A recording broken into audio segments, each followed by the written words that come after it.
Pues ya estamos en esta sección Contraste del programa Observatorio con nuestras invitadas Norma Samaniego, Graciela Benzunzán.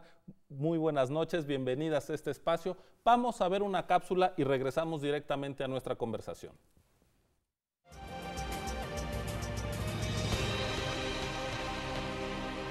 En este año, dentro de la llamada reforma política, se aprobaron modificaciones a la Constitución que permiten que el presidente de la República envíe 2 iniciativas preferentes al Congreso de la Unión al inicio de cada periodo ordinario de sesiones. A partir de esa figura, el presidente Calderón envió el 1 de septiembre pasado una iniciativa de reforma laboral que se aprobó con modificaciones en la Cámara de Diputados y que ahora está a punto de ser votada en el Senado de la República. Al usar la figura de la iniciativa preferente, el titular del Ejecutivo no puede proponer modificaciones a la Constitución, por lo que la iniciativa de la reforma laboral se limita a cambios en la Ley Federal del Trabajo, cuya última reforma fue realizada en 1970. Por otra parte, cabe recordar que la Ley Federal del Trabajo regula exclusivamente el apartado A del artículo 123 constitucional, sin afectar a los trabajadores de los poderes de la Unión, regulados por el apartado B. La iniciativa de reforma laboral toca diferentes aspectos que pueden agruparse en 3 grandes temas. 1. La flexibilidad del mercado de trabajo, lo que incluye la creación de nuevas formas de contratación, la contratación por horas y aspectos regulatorios de la subcontratación. 2. Cambios en la normatividad de las condiciones en que se desarrolla el trabajo, lo que abarca temas como el trabajo infantil, el trabajo en minas o la creación de figuras como el permiso por paternidad. Y 3. Lo que se refiere a las relaciones colectivas de trabajo y el sindicalismo. Cabe señalar que en México la fuerza de trabajo está compuesta por más de 50 millones de trabajadores, en su mayoría jóvenes, que los trabajadores con acceso a las prestaciones asociadas al empleo formal son solo una tercera parte del total y que con base en cálculos realizados con la metodología más actual de la Organización Internacional del Trabajo, el empleo informal afecta a 6 de cada 10 trabajadores en México. En este panorama laboral dominado por el empleo de baja calidad, ¿cuál es la contribución que puede hacer la reforma laboral? ¿Se fortalecen los derechos asociados al trabajo? ¿Es cierto que se trata de una reforma inspirada desde la perspectiva patronal? ¿Qué tan profundos pueden ser los cambios en materia de transparencia y democracia? Estas son las interrogantes que dan pie a nuestra conversación sobre la reforma laboral con las especialistas Graciela Benzunzán y Norma Samaniego. Esto es Contraste.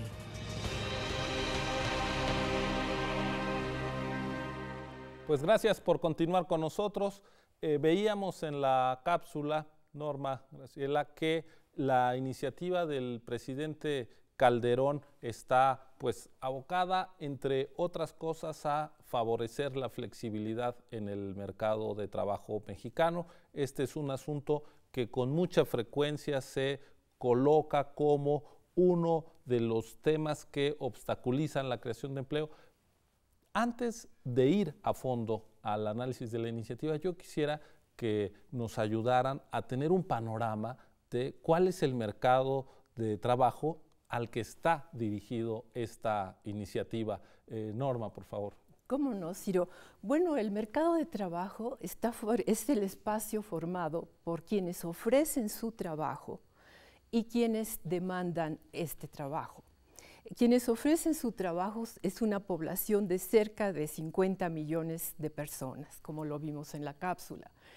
Quienes demandan no solo son, como en los países desarrollados, empresas. En el caso de nuestro país, como en muchos países en desarrollo, una gran parte de los trabajadores están dedicados a un autoempleo, es decir, no hay una empresa que demande su trabajo y ellos se ven en la necesidad de inventarse una fuente de trabajo. De manera que los índices utilizados en países desarrollados para medir una deficiencia en el mercado de trabajo, que es el desempleo, en México no dicen mucho, porque quienes más están en pobreza no están necesariamente desempleados, sino empleados en trabajos de muy baja calidad. Allí reside el problema. Un punto que me gustaría subrayar de entrada. En México el desempleo es relativamente menor que en otros países, que el desempleo pues entendido como el desequilibrio clásico en el mercado de trabajo, ¿verdad? Vemos que Europa, el promedio está pues casi siempre, incluso sin la crisis de ahora, arriba de un 10% de desempleo. En México estamos 5 o 6%, y eso quiere decir que el problema nuestro es de otra naturaleza. Así es. El problema más grave en México no es tanto el desempleo abierto, que lo es, porque también es personas que no logran una fuente de ingresos y están buscándolo, pero hay muchas personas que no pueden darse el lujo, entre comillas, de estar desempleados 1 hora a la semana sin ningún ingreso y se ven en la necesidad de lavar autos, de hacer trabajos muchas veces por abajo de sus capacidades, con tal de obtener una fuente de ingreso. Yo creo que justamente eso es lo importante, es cómo la informalidad se volvió una estrategia de sobrevivencia ante la escasez de empleo formal, de empleo protegido. Pero también otro elemento importante en México es ver que hay una cantidad de personas que trabajan en la gran empresa, o sea, sectores de alta productividad inclusive, pero que no tienen acceso a la seguridad social y que no aparecen como protegidos, digamos, por los derechos, digamos, por el conjunto de derechos que tiene un trabajador asalariado, siéndolo. Y esto está encubierto bajo diversas formas de contratos que se han extendido, como los contratos por honorarios, y también a través de esta nueva manera de los últimos años, que es una vieja forma, pero que ha cobrado mucha fuerza en el contexto de la reestructuración productiva, que es todo el empleo subcontratado, que es un tema también central de la iniciativa preferente y que se está discutiendo en este momento. Entonces, nosotros claramente la salud del mercado de trabajo no se puede medir por el desempleo.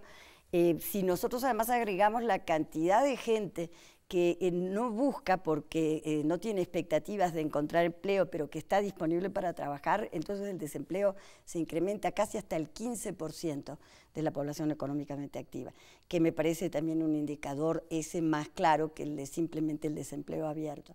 Y bueno, y luego todo esto que estamos hablando, entendiendo que dentro de la informalidad hay situaciones muy heterogéneas y por eso requieren políticas y decisiones públicas diferentes de cómo tratar esta problemática. Entonces, nuestro panorama laboral está dominado, digamos, por la precariedad, más que por la exclusión de participar en el mercado. Sí, definitivamente.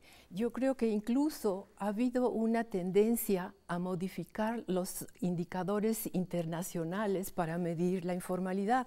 En un principio se pensaba en la medición de los pequeños negocios no registrados, con técnicas rudimentarias, pequeños puestos, en los centros urbanos fundamentalmente. Para ponerlo en términos del presidente Fox, en los changarros. En los changarros. Los changarros, ahí estaba la informalidad. Ahí estaba. Pero no nada más ahí. No, y esa sigue siendo el concepto utilizado para medir la informalidad en nuestro Instituto de Estadísticas en México. Tenemos cerca de 14 millones de personas en esa situación. Pero recientemente ha habido en los organismos internacionales la preocupación por considerar dentro de esta medida a otros grupos, los que hablaba Graciela, de personas que trabajan con características de informalidad en empresas formales, por ejemplo.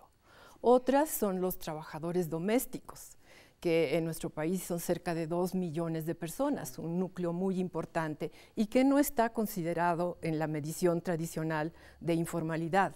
Está también la población que vive de la autosuficiencia en el campo, pequeñas explotaciones que solo alcanzan para vivir en la familia.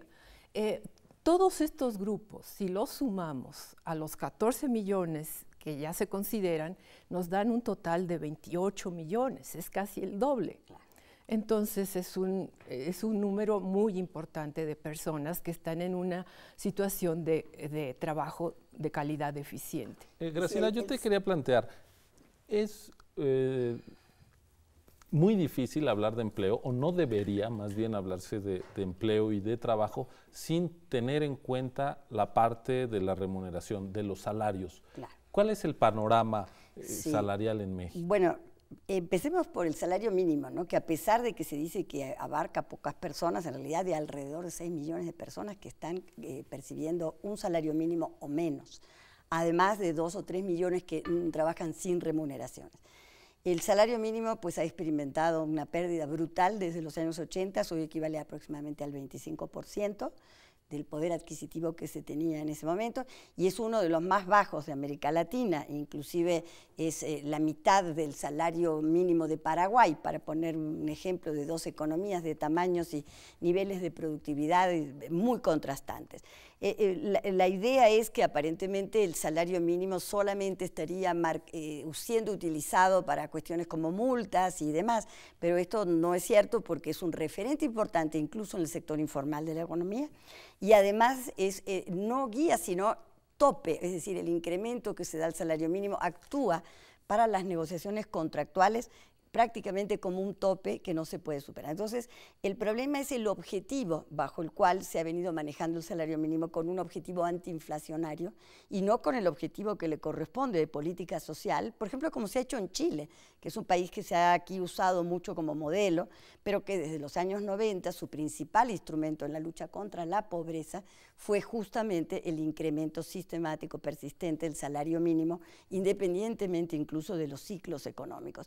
Y eso ha evidentemente llevado a sacar a muchísima gente de la pobreza. En México, por el contrario, lo que tenemos es que hoy el mercado de trabajo, la inserción en un empleo es generadora de pobreza, es decir, se permanece en la pobreza. Y esto se ve muy claro como algo que además ha venido agravándose en los últimos 7 años, cuando vemos la evolución del índice de tendencia laboral de la pobreza de Coneval, que se agravó en 25%, ahora está en 20%, digamos, más el número de familias que no pueden sobrevivir con el ingreso proveniente del trabajo, que no, o sea, que está por debajo de la línea de pobreza, inclusive. Entonces, esto está marcando un foco sumamente problemático del desempeño del mercado de trabajo, porque ese es a su vez un obstáculo para tener un mercado interno, ¿no? Y bueno, lo hemos visto en América Latina, como los países que han tenido políticas activas de salario mínimo han logrado desfortalecer el mercado interno y sobre todo proteger a ese sector más vulnerable de los trabajadores que ganan hasta 3 salarios mínimos, pero que en el país es el 66% de la población ocupada de este país. Entonces, 2/3 partes. Entonces, tener una política activa de salario mínimo realmente va al lugar donde se está generando la pobreza y por supuesto puede acercar la brecha y entonces corregir incluso fenómenos de desigualdad. Esto es lo que está totalmente descuidado en esta reforma laboral.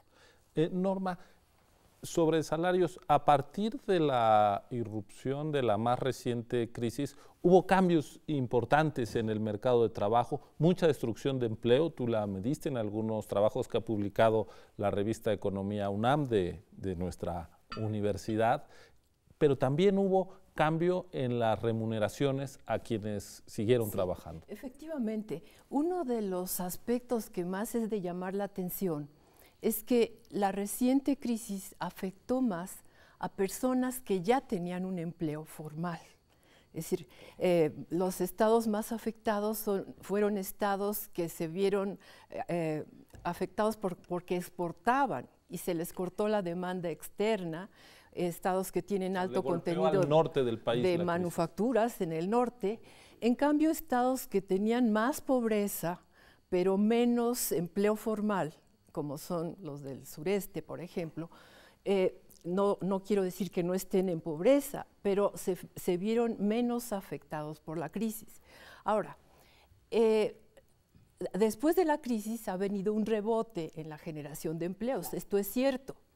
Sin embargo, los nuevos puestos que se han creado difieren mucho de los que se perdieron. Se perdieron puestos que tenían de 5 salarios mínimos para arriba, y los que se están recuperando son puestos que tienen de 3 salarios mínimos para abajo. Entonces, no es la misma calidad el empleo que se ha estado recuperando que el empleo que se perdió.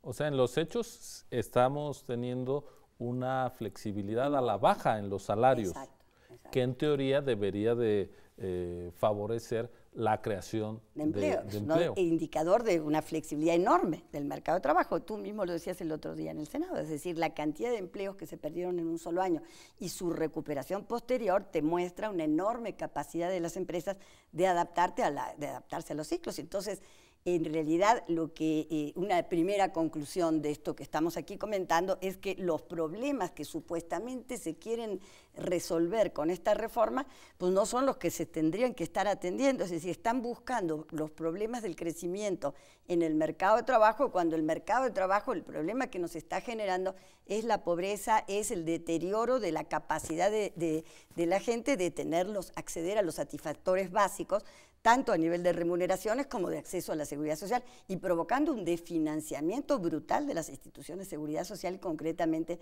del IMSS. Es decir, ¿cómo podemos pensar que un país que tiene 112 millones de habitantes, 50 millones están trabajando y de esos solo 16 millones, poco menos, están inscritos en el Instituto Mexicano del Seguro Social?